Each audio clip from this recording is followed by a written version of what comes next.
لیکن میر نے اس طرح کے مضمون کو جس شدت کے ساتھ اور جس برجستگی کے ساتھ یا اپنے خاص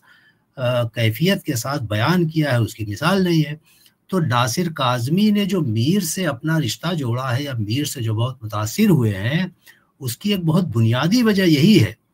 بہت بنیادی وجہ یہ ہے کہ میر کا جو مزاج ہے، ان کی غزلوں کا مزاج، وہاں بھی وہی کیفیات ہیں جو کیفیات ناصر کاظمی کو اپنے زمانے میں یعنی اپنے دل و یعنی باہر کے جو دنیا کے بارے میں. اور یہ بھی خیال رہے کہ ایسا نہیں ہے کہ ناصر کاظمی نے جو کچھ اپنے دل کی بات بیان کی وہ صرف ان کی، وہ تو ہوتا ہی ہے کہ اچھی شاعری اور اچھا شاعر جو ہے وہ اپنے ذاتی احساسات کو اس طرح بیان کرتا ہے کہ وہ آفاقی گویا آفاقی طور پر معنویت حاصل کر لیتا ہے. مثال کے طور پر غم، اب کوئی آدمی اپنے غم کا بیان کرے لیکن غم جو ہے بذات خود اتنا بڑا موضوع ہے کہ غم تو تمام یعنی جب سے کائنات جب سے دنیا بنی ہے تب سے غم چلا رہا ہے. تو غم کے موضوع کو اس طرح بیان کرنا کہ وہ ہمارا ذاتی غم نہ ہو کر کے بالکل کائناتی غم بن جائے یا بہت بڑا وہ بن جائے کہ جس کو آپ یہ نہ کہہ سکیں کہ صاحب یہ محدود یہ شعر تو فلاں چیز کے بارے میں ہے. یعنی وہ شعر جو ہے وہ پھر زیادہ وسیع معنی اختیار کر لیتا ہے. تو یہ 2-3 باتیں تھیں میرا خیال ہے ناصر کاظمی کے بارے میں. اور ناصر کاظمی کے جو معاصرین ہیں وہ آپ ان میں دیکھیے تو جیسے جو میں نے نام لیے بھائی ابن انشا ہیں، خلیل الرحمن اعظمی، بلکہ ان لوگوں میں کئی لوگوں کے مجموعے اس زمانے میں سب ساتھ ہی آئے تھے. تو پہلا مجموعہ ناصر کاظمی کا، پہلا مجموعہ ابن انشا کا، خلیل الرحمن اعظمی کا، یہ سب آسی پاس. تو یہ وہ لوگ تھے جنہوں نے ایک تو یہ کہ وہ زمانہ جو ہے ترقی پسند تحریک، حالانکہ آزادی کے بعد تو ترقی پسند تحریک ایک طرح سے زوال آمادہ اس لیے ہوئی کہ وہ جو آئیڈیلز لے کے وہ لوگ چلے تھے کہ صاحب آزادی حاصل ہوگی اس کے بعد پھر ہمارا ملک جو ہے ہم آزاد ہو جائیں گے، پھر ہمارا ملک جنت بن جائے گا. تو وہ تو ہوا نہیں، وہ تو ظاہر ہے کہ سب الٹ پلٹ گیا. فیض کی نظمیں ہمارے سامنے موجود ہیں کہ یہ داغ داغ اجالا یہ شب گزیدہ سحر. تو داغ داغ اجالا اور شب گزیدہ سحر کا تو تصور ہی نہیں کیا تھا اس کے پہلے لوگوں نے کہ صاحب ایسا ہو جائے گا، لیکن یہ سب ہوا. تو اسی لیے یہ جو ایک چیز ہوتی ہے ظاہر ہے کہ مثالی ہماری جو خیالات ہوتے ہیں کہ بھئی ایسا ہوگا، ایسا ہونا چاہیے، اور ایک ہوتا ہے کہ ہونا ایسا چاہیے تھا ہو گیا یہ. تو جو کچھ ہو گیا یعنی اس کے بعد کی جو ہمارے ملک کی صورتحال یا دنیا کی صورتحال، اس کو ناصر کاظمی یا ان کے جو اور دوسرے ہمعصر ہیں ان لوگوں نے اپنے سب سے بڑی جو خوبی یا سب سے بڑی بات ان لوگوں کی یہ ہے کہ ناصر کاظمی، خاص طور سے ناصر کاظمی اس میں مجھے لگتا ہے کہ سب سے نمایاں ہے کہ ان کی شاعری کوئی بھی ان کی غزل اٹھائیے کوئی پڑھیے، کہیں سے یہ نہیں لگتا کہ یہ جو بات کہی جا رہی ہے یہ کسی نظریے کے تحت کہی جا رہی ہے، یہ کسی نظریے کے تحت کہی جا رہی ہے، بلکہ صاف معلوم ہوتا ہے کہ یہ شخص جو کچھ دنیا کے بارے میں اپنے ماضی کے بارے میں، اور ظاہر ہے کہ یہاں ماضی جو ہے وہ پھر انفرادی ماضی نہیں رہتا بلکہ پھر وہ اجتماعی ماضی بن جاتا ہے. اداسی جو ہے وہ صرف ہماری ذاتی اداسی نہیں رہتی بلکہ پورے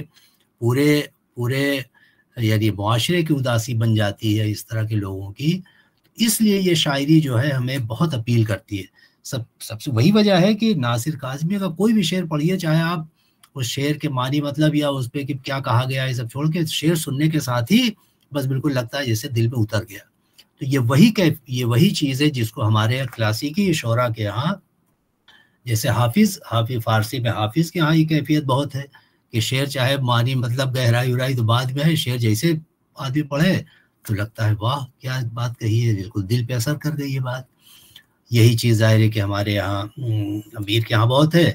اور ناصر کاظمی نے جو اپنے کو کہا کہ بھائی، بلکہ میر سے تو اتنے متاثر تھے کہ میر کا انہوں نے انتخاب بھی کیا تھا. ناصر کاظمی نے میر پر ان کا بہت طویل مضمون بھی ہے، اور خود انہوں نے یہ کہ تو میں نے جیسا کہا کہ ناصر کاظمی اور ان کے معاصرین میں یہ وہ لوگ ہیں جنہوں نے غالب کے بجائے اپنا رشتہ میر سے جوڑا، اور میر سے جوڑ کر کے میر سے اپنا رشتہ قائم کر کے یعنی اپنی شاعری کو بھی ایک طرح سے نئے زمانے میں معنویت کا حامل بنایا، اور میر کو بھی ایک طرح سے نئے زمانے کے ساتھ مزید ان کو پاپانی بنانے کی، یا ان کو ایک طرح سے نئے زمانے میں ان کی اہمیت کو مزید مستحکم کرنے کی کوشش ان لوگوں نے کی۔ تو بھائی یہ بس دو چار باتیں ٹوٹی پھوٹی تھیں جو مجھے کہنی تھی۔ بہت شکریہ آپ لوگوں کا۔ بہت شکریہ۔ اس سے پہلے کہ اظہار تشکر کی طرف ہم لوگ آگے بڑھیں، حالانکہ صدارتی خطاب کے بعد عام طور پر کوئی بات نہیں ہوتی ہے، لیکن چونکہ اس پروگرام میں طلبہ بھی موجود ہیں۔ ہاں بالکل بالکل، اگر آپ اس کو صدارتی خطاب مانیے بھی نہیں جی، ارے ہم صدر شعبہ ہیں تو اس کا مطلب تھوڑی کہ جو بھی بولے گا صدارتی ہو جائے گا۔ جی جی۔ اور محفوظ بھائی آپ کے علم میں یہ بات لانا چاہتا ہوں کہ ہمارے درمیان پروفیسر مہر الیاس صاحب ہیں، جن کا تعلق سیال کوٹ سے ہے۔ آپ وہاں ایسوسیٹ پروفیسر کے طور پر خدمات انجام دے رہے ہیں۔ یہ پروفیسر الیاس صاحب، السلام علیکم۔ آپ میوٹ جی،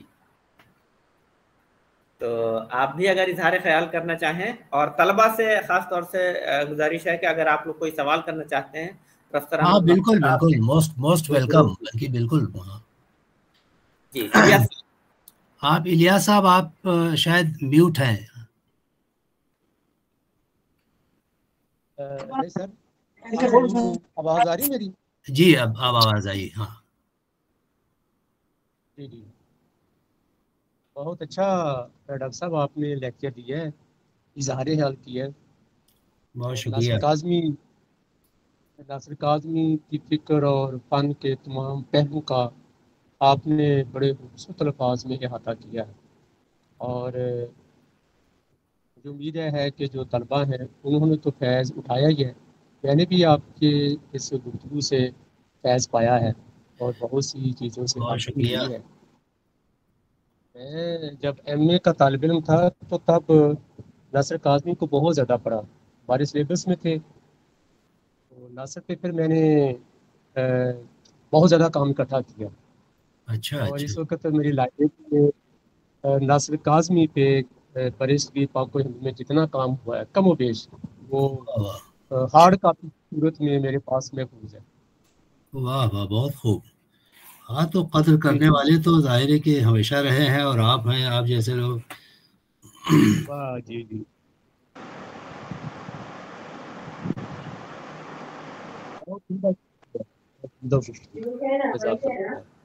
جی۔ اور کوئی سوال کرنا چاہتے ہیں آپ لوگ؟ السلام علیکم صاحب، میں کچھ عرض کرنا چاہ رہا تھا سر۔ جی سر اسد اللہ جے این یو سے ایک سوال ہے پروفیسر احمد محفوظ سر سے۔ جی سر، ابھی آپ نے دوران خطبہ ارشاد فرمایا کہ ان کی شاعری جو ناصر کاظمی کی ہے کسی نظریے کے تحت آنکا نہیں جا سکتا، جہاں تک میں نے سمجھا۔ ہاں بالکل صحیح۔ تو ان کے نظریے کے تعلق سے تو بہت ساری چیزیں سر پڑھی گئی اور لکھی بھی گئی ہیں، تو اس کو کیسے سر ڈیفائن کریں گے آپ؟ پہلی بات تو آپ یہ دیکھیے کہ جب آپ لفظ نظریہ استعمال کرتے ہیں تو نظریہ تو یہ فیروز صاحب جو بازگشت ادبی فورم چلا رہے ہیں ان کا بھی ایک نظریہ ہے۔ تو کیا مطلب، دیکھیے بات یہ ہے کہ جب ہم نظریاتی بات کہتے ہیں کہ بھائی فلاں نظریے کے تحت کوئی ادیب یا کوئی شاعر شاعری کر رہا ہے، تو وہاں نظریے سے مراد یہ ہوتا ہے، جیسے مثال کے طور پر جیسے میں نے کہا بھائی مارکسیت کا نظریہ ہے، ہمارا اسلامی نظریہ ہے، ہمارا اسلام کا بھی نظریہ، اسلام الیاس صاحب کو خوب معلوم ہے، وہاں باقاعدہ اسلامی ادب کا پورا تصور، پورا نظریہ چلا تھا۔ تو نظریہ سے مراد یہ ہے، ایسا نہیں ہو سکتا۔ نظریہ جب ہم ناصر کاظمی کے بارے میں یا کسی بھی شاعر کے بارے میں جب ہم یہ کہتے ہیں کہ ان کے یہاں کوئی نظریہ نہیں ہے، تو اس سے مراد یہ ہوتی ہے کہ باقاعدہ واوین میں آپ سمجھیے کہ کوئی نظریہ حیات یا نظریہ فکر، سمجھ رہے ہیں آپ، کہ جیسے ترقی پسند نظریہ ہے، ترقی پسند نظریہ میں باقاعدہ آپ کو لکھا ہوا موجود ہے کہ صاحب ادب جو ہے ایسے ایسے ایسے ہونا چاہیے، شاعر کو یہ ہونا چاہیے، شاعری میں یہ چیز ہونی چاہیے، یہ چیز شاعری کے لیے غلط ہے، یہ چیز شاعری کے لیے صحیح ہے. تو نظریہ اس معنی میں نظریہ. ورنہ ظاہر ہے کہ جب بھی آپ کوئی بھی بات کہیں گے تو کوئی خیال بیان کریں گے. ہمارے دل میں کوئی بات آئی، اسی بات کو تو ہم شعر میں بیان کریں گے نا.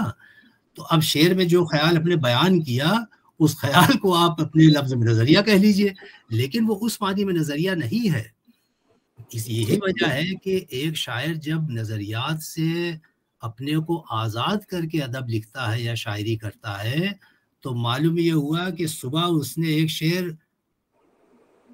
ایران کے بارے میں کہا، شام کو توران کے بارے میں بھی شعر کہہ دے گا. لیکن جو نظریے والا شاعر ہوگا وہ ایسا نہیں کر سکتا. یہ آپ سمجھ لیجئے،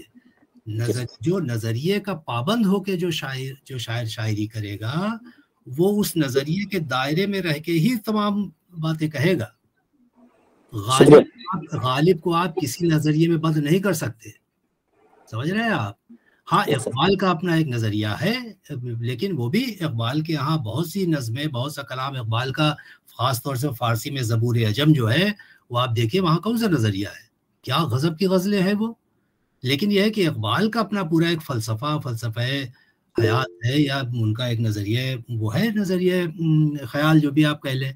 لیکن تمام شعراء کے بارے میں آپ نے نظریہ کا لفظ جو ہے وہ خیال کے بارے میں استعمال کیا اصل میں. تو جب بھی کوئی شاعر ہے تو خیال تو بیان کرے گا، کوئی نہ کوئی بات تو کہے گا نا. تو جو بات وہ کہہ رہا ہے اس کی ہر بات کو آپ نظریہ تھوڑی کہیں گے. نظریہ کا مطلب ہوتا ہے کہ باقاعدہ ایک خاص فریم ورک میں چیزوں کو رکھ کر کے اور پھر اس کی پابندی کرنا، اور دوسروں سے یہ توقع کرنا کہ آپ بھی اس کی پابندی کریں. تب ہم کہتے ہیں کہ ہاں بھائی یہ شاعر یا یہ ادیب جو ہے یہ فلاں نظریے کے تحت اپنا ادب خلق کر رہے ہیں، اس معنی میں. ہاں یہ دیکھیے الیاس صاحب بھی دکھا رہے ہیں، ناصر کاظمی کی شاعری میں پیکر تراشی. اچھا یہ صاحب جن کا ذکر کر رہے ہیں نا، سمیہ تمکین حیدرآباد سے، یہ ان کینسل کا مقالہ ہے جس کا بھی ذکر کیا صاحب نے. اچھا ہاں بہت شکریہ. اور ڈاکٹر گلرانا صاحب سے گزارش ہے کہ آپ اظہار تشکر فرمائیں. جی بہت بہت شکریہ. سب سے پہلے تو بہت ساری باتیں ہو گئی. پروفیسر احمد محفوظ صاحب کا جو صدارتی خطاب، ہم تو یہی سوچیں گے، لیکن آپ کا جو لیکچر تھا اسے جو ہے آپ نے ناصر کاظمی کی شاعری کی تہیں کھولی ہیں، اور ان کے ہم عصر جو شعراء تھے ان کے نظریات اور اردو ادب پر اس کے اثرات پر آپ نے بہت پرمغز گفتگو کی. آپ کا بہت بہت شکریہ، ہم آپ کے ممنون ہیں سر. اور ہم شکریہ ادا کرتے ہیں جناب محمد کفیل احمد کا کہ آپ نے ناصر کاظمی کی منتخب غزلوں کی بہت ہی دلکش قرأت کی. بہت مبارک، بے حد شکریہ کفیل احمد. اور تنویر عالم صاحب کا بھی ہم شکریہ ادا کرتے ہیں ناصر کاظمی کے عمدہ تعارف کے لیے. آپ کے علاوہ ہمارے جو معزز شرکا ہیں ان میں پروفیسر الیاس صاحب سیالکوٹ سے، ڈاکٹر نصرت جبین اور ڈاکٹر الطاف انجم لون کفایت، یہ سب کشمیر سے ہیں. ڈاکٹر زاہد الحق، جناب اسد اللہ، محترمہ سائمہ بیگ، ڈاکٹر کوثر پروین، جناب رجنیش کمار صاحب، ڈاکٹر شاہد حبیب، ڈاکٹر کوثر پروین صاحبہ، جناب فیاض احمد، اور پھر ڈاکٹر شہناز بیگم، جناب طاہر حسین، ثقلین مشتاق، یاسرہ فاروق صاحبہ، مہوش یاسمین، نادرہ پروین، محمد یاسر صاحب، خوشتر زرین صاحبہ، خدیجہ اور مہک بھٹ، یہ آپ سب کا اور آپ کے علاوہ ہماری بازگشت ٹیم کے جو ارکان ہیں، غوث ارسلان صاحب، حبیب احمد صاحب، ابو ذر فیروز صاحب اور ڈاکٹر فیروز عالم صاحب، آپ سب کا بے حد شکریہ. اور قبل اس کے کہ آپ اقبال صاحب شاید وہ کچھ کہنا چاہتے ہیں، بعد میں بات کریں گے ہم ابھی. جی اقبال پٹنی صاحب کا بھی ہم شکریہ ادا کرتے ہیں کہ آپ ہمارے اس نشست میں موجود رہے، بے حد شکریہ. اور قبل اس کے کہ آپ سے اجازت چاہوں اس پروگرام کے اختتام کے اعلان کی، آپ کو اگلی نشست کے متعلق بتا دوں کہ 24 اگست کو ہوگا ملنے کے نہیں نایاب ہیں ہم. یہ ایک سلسلہ پچھلے مہینوں سے جاری ہے. یہ اکابرین ادب کی خدمات کا اعترافیہ ہے دراصل. تو 24 اگست کو ملنے کے نہیں نایاب ہیں ہم میں اس سلسلے کے تحت اردو کی مایہ ناز افسانہ نگار محترمہ ذکیہ مشہدی صاحبہ پر یہ نشست منعقد کی جائے گی، جس میں وہ اپنا کوئی افسانہ پیش کریں گی، خود پڑھیں گی اور اس کا تجزیہ کیا جائے گا بعد میں،